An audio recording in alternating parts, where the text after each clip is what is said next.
Salut tout le monde. Aujourd'hui, je vais vous montrer comment afficher des messages à l'écran et aussi comment afficher le contenu d'une variable à l'écran. Pour cela, on se rend dans notre IDE comme d'habitude, code bloc. Donc, avant de commencer, vous mettez la syntaxe minimale d'un code. C'est comme d'habitude.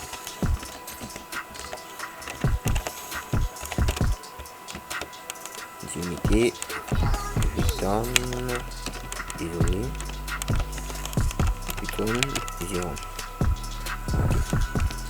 Pour afficher un message à l'écran, nous allons utiliser la fonction print. Donc, c'est une fonction qui permet d'afficher un message à l'écran. Donc, ça prend en paramètre une chaîne de caractères. Je vais afficher le message. Bonjour. Bonjour tout le monde. Et n'oubliez pas le point virgule, chaque instruction AC se termine toujours par un point virgule. Donc, si nous compilons ça,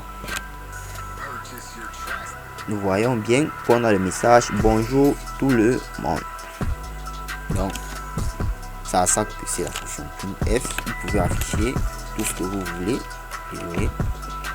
Vous pouvez afficher tout ce que vous voulez. N'importe quoi.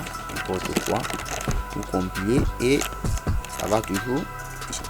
Donc, ça affiche votre message que vous avez mis entre les côtes. Ok. Voyons maintenant à quoi c'est vraiment printf. Si nous avons une variable A, vous vous rappelez de comment on déclare une variable, mais le type, le nom et la valeur.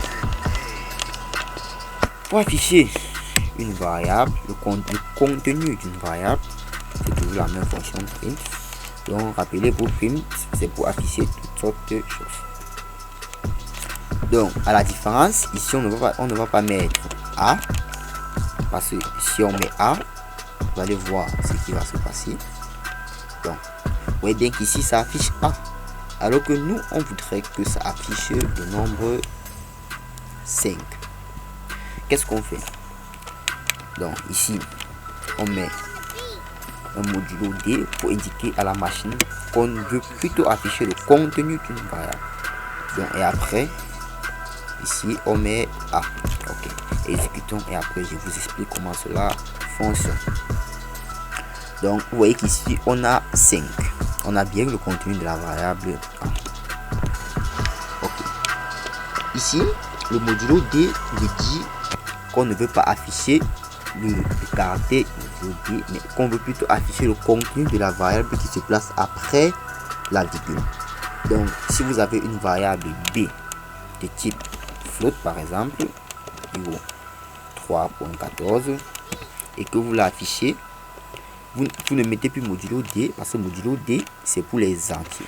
Vous mettez modulo F et vous mettez la variable dont vous voulez afficher le contenu, donc B, et vous lancez. Ici vous voyez bien qu'on a 3.14 qui s'affiche. Donc parlons un peu des modulos D et de tout ce blablabla. Ok, pour afficher, ici on met afficher le contenu des variables. Modulo D c'est pour les entiers. Modulo F c'est pour les réels.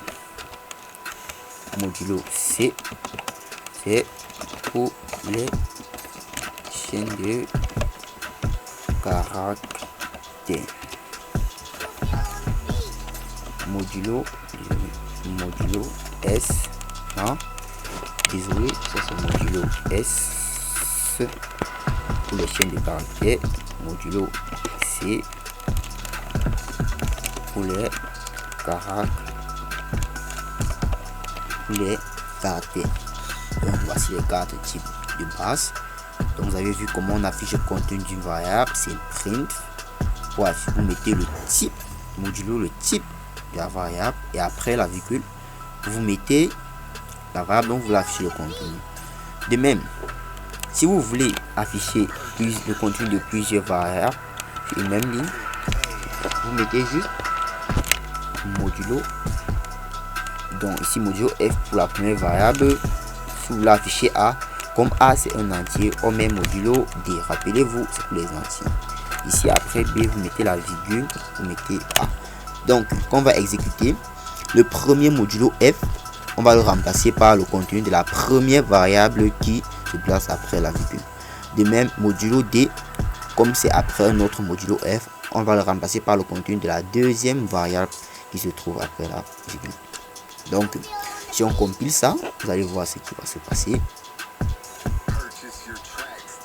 Vous voyez bien qu'on a 3,14 et 5. Donc ici modulo f c'est parce que b c'est un réel, modulo d c'est parce que a c'est un entier. Donc c'est pas compliqué, c'est relativement simple. Nous sommes donc à la fin de cette vidéo qui portait sur comment afficher le contenu d'une variable à l'écran ou afficher un message à l'écran. Donc afficher un message à l'écran, c'est parce que vous mettez juste print entre les côtes, vous mettez le message à afficher. Donc n'hésitez surtout pas à vous abonner à la chaîne si vous ne voulez pas rater plus de vidéos.